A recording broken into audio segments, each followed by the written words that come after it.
March 27th, 2023. Chris Chan was released from jail by court order, and charges of sexually assaulting his elderly mother would eventually be dropped entirely.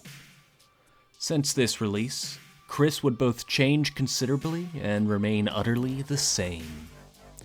Chris Chan's God complex had only grown more extreme during his years in jail, and now considers himself to be a reincarnation of Jesus and the Abrahamic God, as well as the interdimensional goddess figure they believed themselves to be before incarceration. Seemingly now firmly under the thumb of the group called the Praetors, Chris has refrained from posting their entire life online for the first time in their online history. Now, more than ever, Christory is suffused in mystery that may only come to light years from now.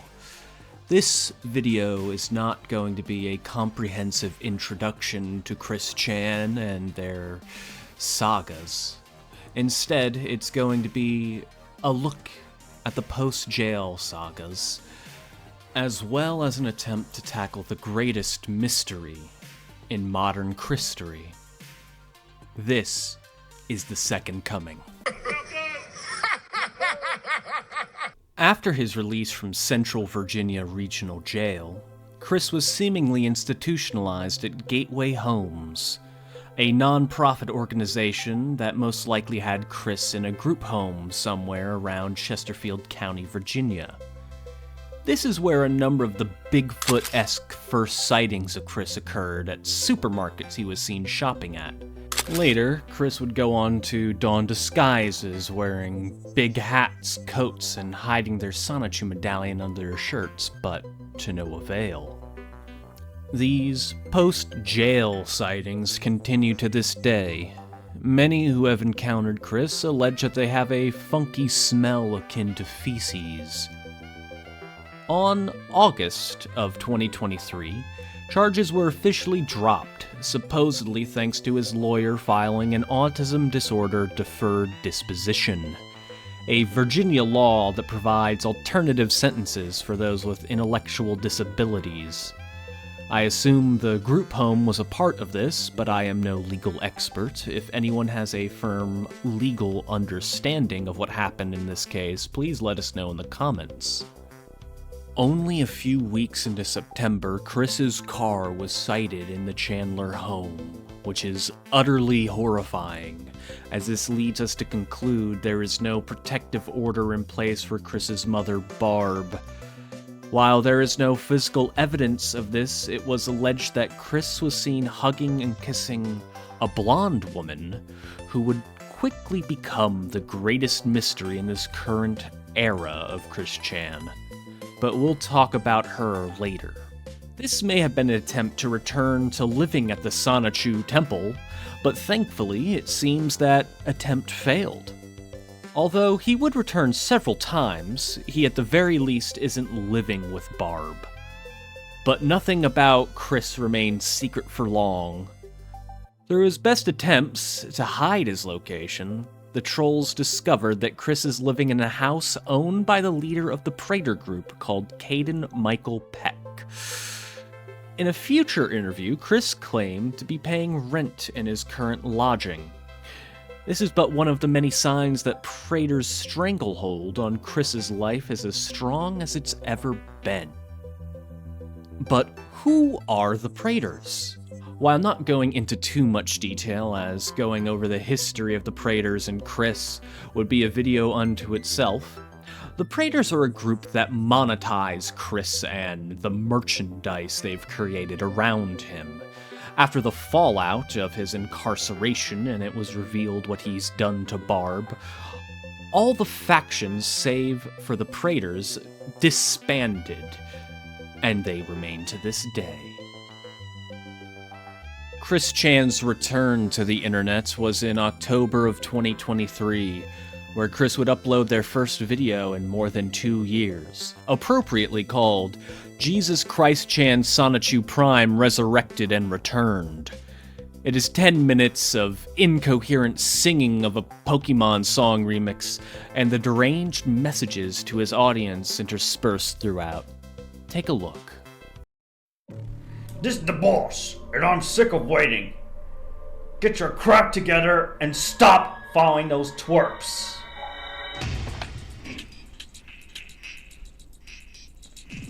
Prepare for stupid. Make it lucid. Prepare for stupid. Make it lucid. Oh, we'll focus on one mouse. Once we get it, we'll rule the house. I'll be the doof. I'll cause a fuss. I'll be a major. Dumbass. Prepare for stupid. Make it lucid. Prepare for stupid. Make it lucid. To really devastate the entire world, to divide and segregate everyone. Truth and love don't mean a thing. We really sunk well below jazz. J. Team Rocket crashing hard into the earth. We'll fight Juno and widen our girth. Oh yeah. Team Rocket, stupid, stupid, stupid, stupid, lucid, stupid, big stupid is all your worth. Team Rocket, stupid, stupid, lucid, stupid, big stupid is all your worth. We'll never get paid for it. Prepare for stupid, make it lucid. Prepare for stupid, make it lucid. We're Team Rocket and we lose to the SPCA. For what? I don't know. Have we ruled the Earth yet? What's our plan worth, but we're not the man? We epic fail and land in jail. Then I get you out on Trump's like a veil. Team Rocket, stupid, lucid, stupid, big stupid is all your worth. Team Rocket, stupid, lucid, stupid, big stupid is all your worth. We'll never get paid for it. Team Rocket, and we lose to the SPCA. Or what? I don't know. Wait, we rid the Earth yet? What's our plan worth? But we're not the man.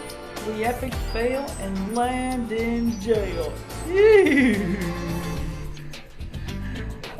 What's our genius plan worth? I don't know, but it's certainly quite dumb enough. Here they come again, guys.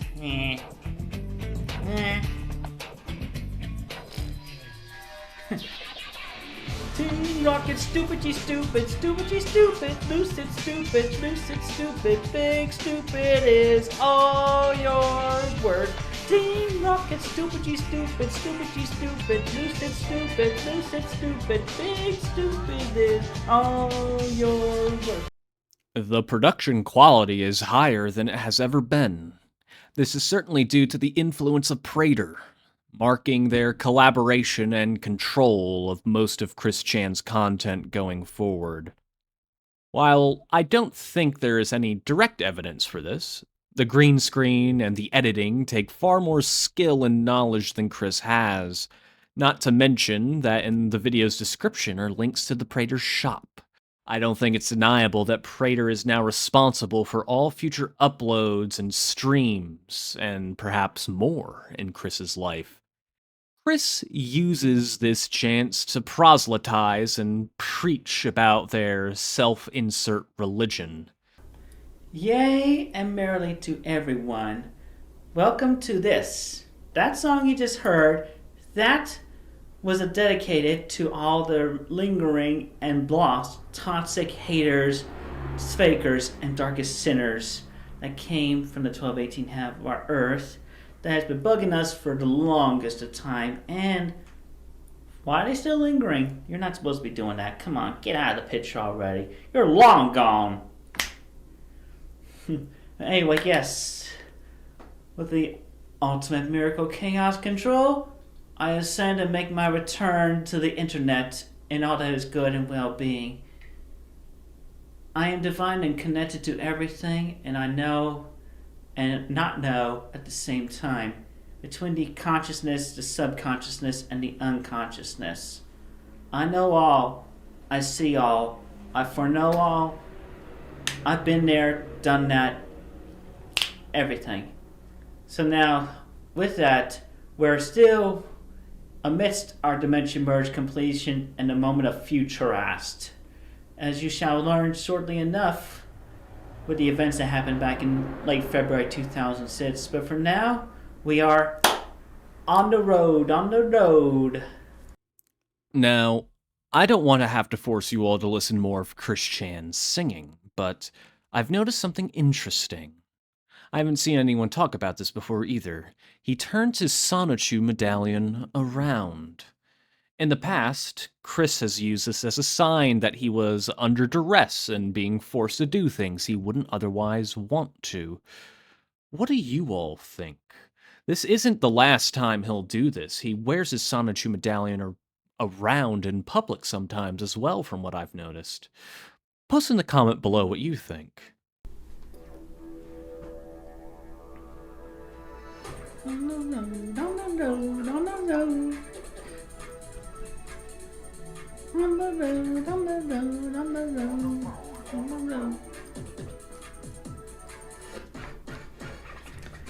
the road to the city of Quickville. My god, that thing is looking rough, isn't it?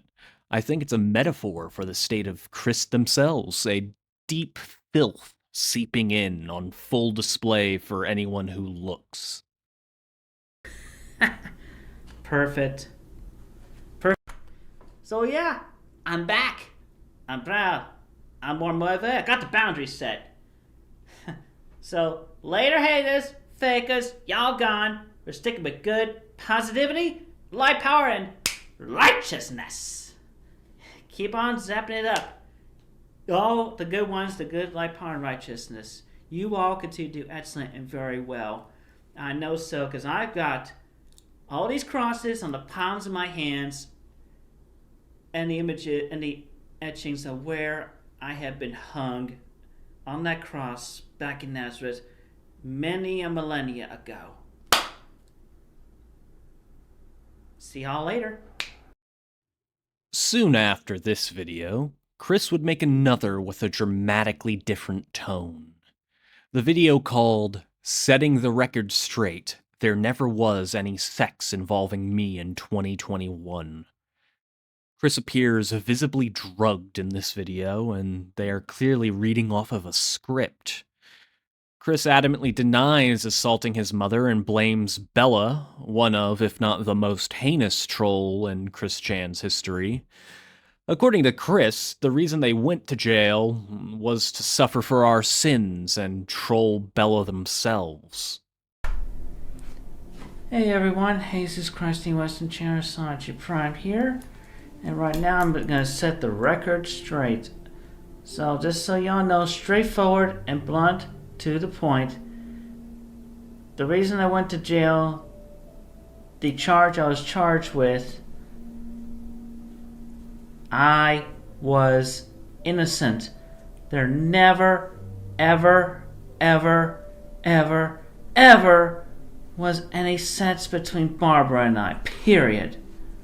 I was innocent. I have a few bullet points to go through anyway. Where did we go to end up here? So obviously we got all the haters and fakers and the toxic sinners that tried to manipulate me and so much. That was a mess of good grief right there. Why did y'all have to do that? You all really erroneously misunderstood me, period. And that was a whole mess up. Even y'all with your freaking smut fictions. I know some of you out of the minority that are the worst. Out of the majority being actually good. Okay? You out of the minority. You've written those smut fan fictions. You shipped me with Barbara. You shipped me with that Snorlax. And I've seen worse ship. And Barbara was definitely not the perfect mother with me. There was not the perfect mother-daughter relationship there, period. Growing up, there was the times of abuse, even though there was love and caring in there and throughout.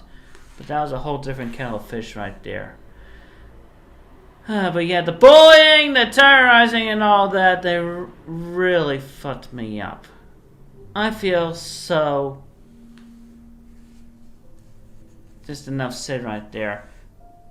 But hey, you're never gonna make me commit suicide, period. And that was the intention that Bella had in all her chopped and screwed up recordings, with all the attention and manipulating me into that. But hey, I foreknew she was gonna do that. I tested her. At the time, I treated her like, just as a friend to try to get her to be on the good side. But obviously she failed. Just like I foreknew the relationship between Dylan and Taylor, that was not gonna last. He abused her. I gave her support on that live stream when I went on there. Just support and kindness, because I appreciated her as an artist and an individual, which was more than I could say for Dylan at the time. But yeah, Bella was gonna actually record me and Fifi having done something at the hotel had I actually made it to BabsCon. But fortunately, that didn't quite happen. She, one way or another, she would have got me into jail or tried to get me to commit suicide on the whole different. But hey, she failed. She didn't do that. I took the initiative in my own hands, so I let divine intervention and timing and everything just let me go to jail, spend my time suffering and spending the time for your sins, you fucking toxic ones. And I meditated and learned everything. I am Jesus Christ reincarnated. I am the one avatar of all existence. And I'm going to see that there is nothing but good and righteousness and light-powered individuals, and encouraging all the neutrals to be good. Period. Just like I'm trying to do in this video and statement right now, setting the record straight. But I was proven innocent. And they couldn't place me anywhere, which is why they kept me in jail for so long, because they didn't know what to do with me. They didn't know what to do with somebody was freaking autistic that you weren't putting your words in. Ish. Now, it is very important to point out once again, Chris says they were proven innocent, but this is not true. No jury of his peers issued a verdict. His case was dismissed after his lawyer requested for an autism disorder deferred disposition. Chris uses their autism as an escape from every crime they have committed in the past, and the courts have dismissed or lightly ruled on his assaults and vandalism cases for this exact reason. Do not forget this. They didn't know what to do. They just kept me in jail. They didn't know where to place me. But fortunately, they did know where to place me eventually, so that happened. I'm safe and doing better, okay? But I did nothing wrong, and only the certain individuals online, they had wrongfully manipulated and controlled me and my own narrative, but no more. I take control of my own narrative from now on, not you. Not you lot of haters and fakers. I am a much better individual than that. Y'all should have known better of me than that. That is enough with the mislabelings and the misconceptions. That's enough. And the whole lot of the set's commentary was me being misled by the suggestion of those individuals, especially those theoretical exes of mine. And I was proven innocent by court of law and released. Simple as that. And also, just putting this out there, just do not be an ableist. I mean, those of you neurotypical, thinking you're able, whatever, there is at least one thing that is totally disabled about you, period. So do not hate others for things that you are yourself, period. There is no need to hate on anyone, or even yourself. A flaw is a flaw, a blessing is a blessing, and a flaw can be a blessing in disguise. So you meditate on that. And stop hating for such a flaw. And I am a living, breathing individual, and I am not to be objectified in any way anymore. But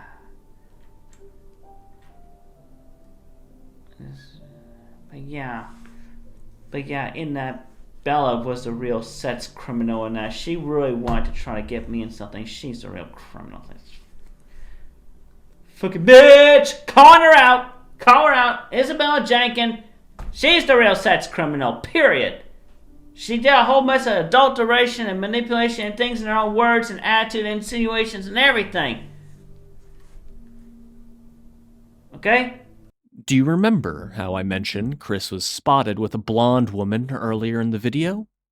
Well, Chris addresses that here and now, and I felt the best way to start this section about the greatest mystery in modern Christory is to hear it from the pig's mouth first. But to end this on a more positive note, so the girl y'all had seen me with in the past few weeks, I'll tell you a little something about her. She's a friend of mine, and I refer to her only as Flutter, because she likes Fluttershy, okay? I met her in Lynchburg. She got in touch with me while I was in jail. And we managed to meet. We managed to bond and connect with each other as friends. And she is literally 30 years old despite her physicality. But anyway, just pretty much straightforward right there, letting you know about that. And I just felt like I just needed to say all that, clear the air. There is nothing wrong with being associated with me, period. I am sick and tired of being blocked by anyone, including and especially by those of whom I appreciate. And I do have friends that do have great appreciation of me, which more than I can say than some. I mean, you all, even Megan Schroeder, had your chance to actually be kind and compassionate and friends with me for a longer run.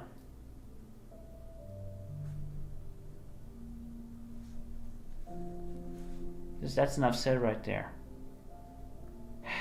I just felt like I need to get that off.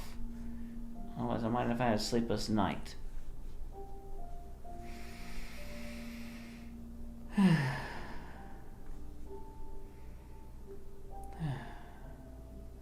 Thank you. That vacant stare at the end gives me the chills. Clearly is on some sort of medication at the time. Now, there will be several live streams where Chris and Prater milk their audience for donations, but we're not really going to look at that too much. Instead, I want to answer one question. Who is Flutter? It seems Flutter has been in the picture since 2022, during the jail saga according to Chris themselves. But the first time Flutter was confirmed to be spotted was September 4th, 2023, where she and Chris were recorded talking at a Coinstar machine at a Food Lion supermarket. This first capture birthed the initial nicknames for Flutter, such as Food Lion Lady, Egg, or my personal favorite, Cabbage Patch, as her resemblance to the Cabbage Patch Kids is undeniable. At this stage, observers were wondering who exactly this person was. A handler for Chris, a child, or perhaps even a new sweetheart. In this video, I want you to take notice of the way the camera captures Flutter only briefly and quickly pans away focusing on Chris, giving us only blurry detail on Flutter themselves. This will be important for a future theory later.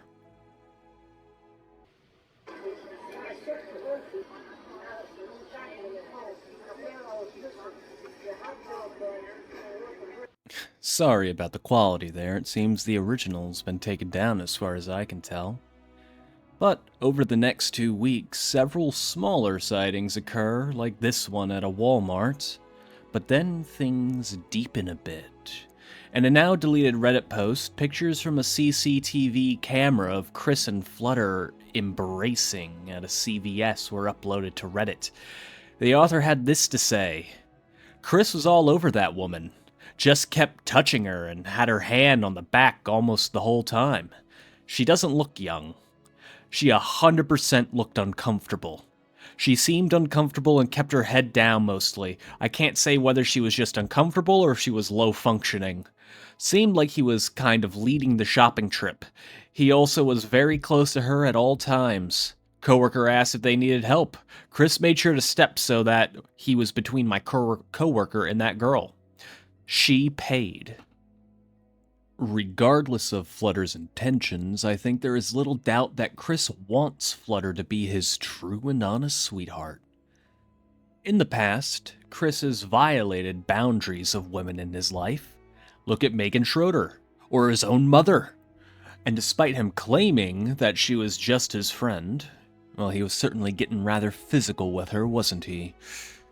This next photo gives us the clearest look at Flutter yet, taken at a Virginia mall. Flutter would not appear with Chris in public for some time after this, leading many to believe she dumped him. That is until December of 2023, where the two were spotted together in Douglas International Airport heading to Richmond International. Take note of the camera angles in this video in particular as well.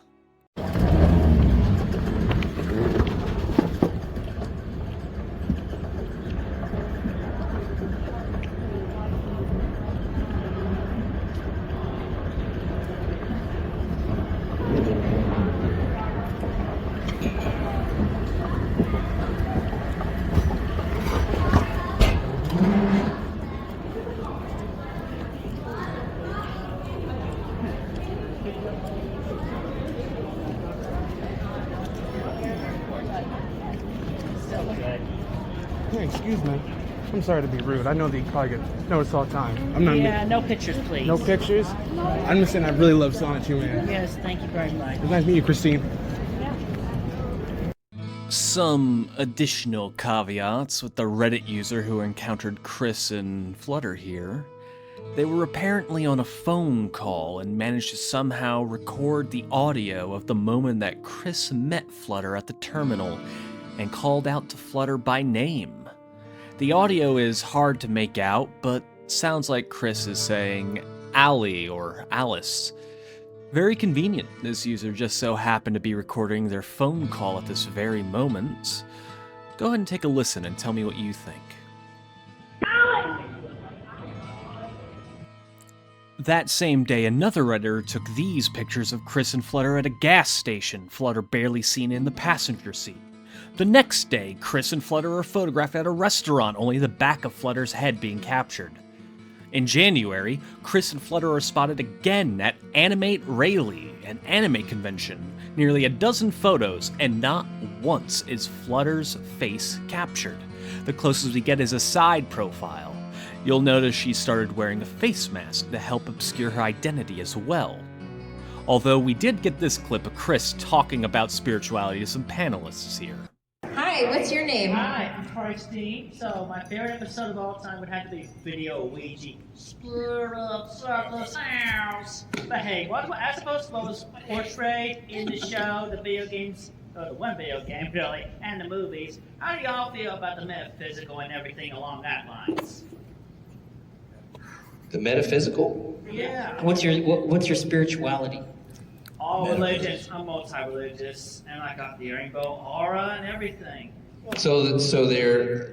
It's all good, baby. All right.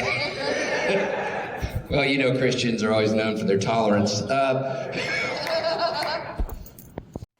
Flutter is most likely with Chris again at the start of March 2024, as the two attempt to go to BabsCon together, but were banned not long after it was made known to the staff that someone with Chris's stigma was planning to attend.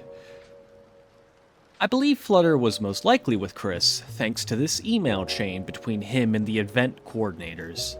I have a transcript of the email on screen if you'd like to read through the whole thing, and it's absolutely deranged, but the particular line I'd like to point out is, I was looking for an enjoyable, peaceful weekend with my friend that would have been more than very good and beneficial, but no. You dare deny us this simple pleasure as Pegasisters of the Brony community. It is also later confirmed at the end of the month that she's back with a cryptid photo of her and Chris at a TJ Maxx. Chris and Flutter are spotted in Helsinki, Finland, April 4th, 2024. This is the first of the Finland sightings. This means Flutter most likely lives in Finland, and the two constantly travel to visit each other for months at a time. Strangely, this photo only came out recently, 16 days ago from the time of this recording. I don't doubt the veracity, especially since Chris was certainly flying somewhere at this time thanks to other airport sightings in Dallas. It's just strange that it's coming out now. More on that at the end of the video. After this, Flutter is seen a few more times in the wild with Chris and in Virginia, but we don't get any real information until July, where Chris and Flutter are photographed in a Walmart. But it's not the pictures that are interesting, it's what the OP had to say in the thread. To be honest, I never saw her face. I tried to keep looking. Hell, I checked out my food next to them and her goddamn face was always obscured. I don't understand, to be honest, it's absurd. I do want to say I overheard them talking when they were checking out next to me, and she was talking in a fake anime girl voice, and he was telling her how to bag food properly, and it was beyond weird. Just wanted to throw that in. Assuming this is all true, it makes sense for Flutter to be paranoid about her identity getting out, especially with Chris and what follows him. The anime voice could be used to cover up her Finnish accent for this reason. Or perhaps it's being used to manipulate Chris, make him more pliant. He lives in a fantasy world of cartoons and anime, so what if Flutter is leaning into that for control? Later in July, this video emerged of Chris and Flutter in the car together. And what's interesting about this is where she's sitting. That's strange, right? It seems odd for Flutter to sit in the back seat. Maybe this is her way of being upset at him.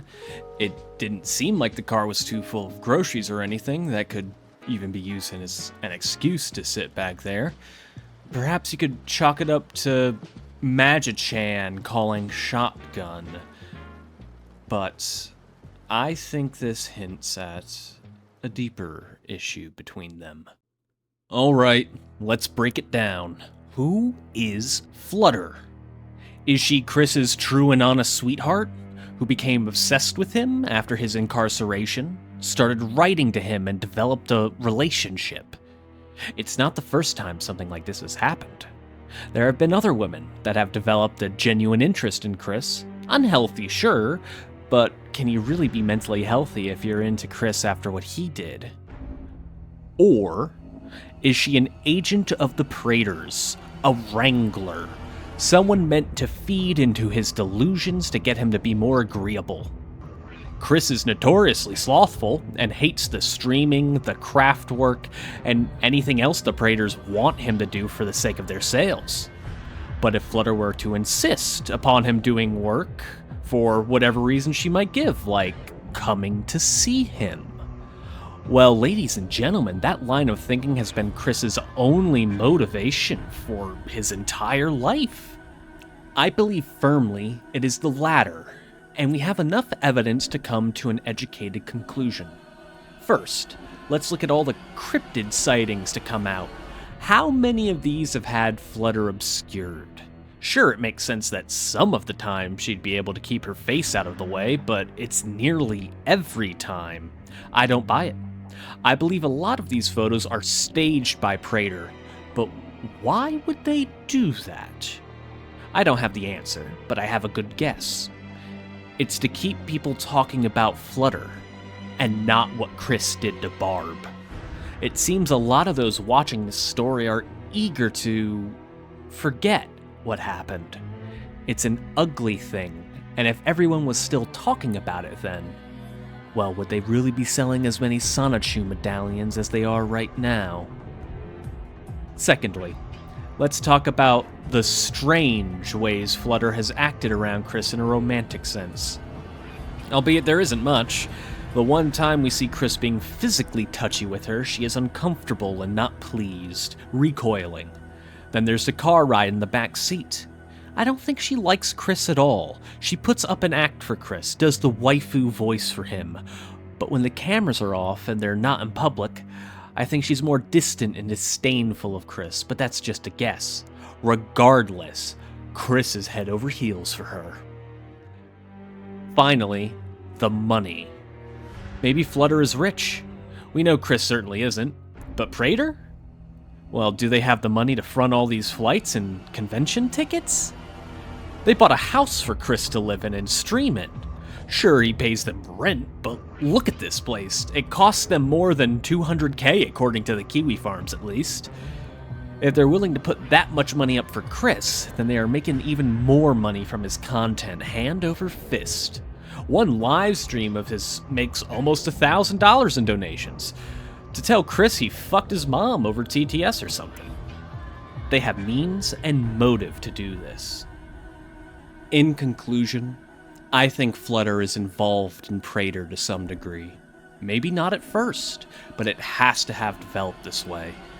I didn't mention that Prater leaked a bunch of Chris's jailhouse letters before he was released, but they never leaked anything to or from Flutter.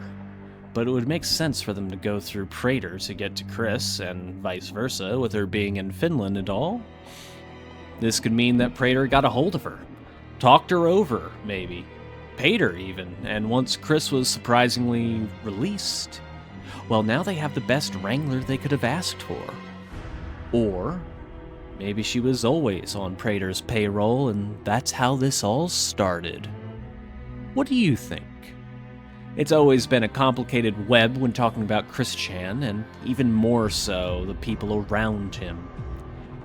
There's a few more recent sightings of them in Finland together in September, but nothing really interesting was there. I love just them being able to say, oh, they're in Finland again.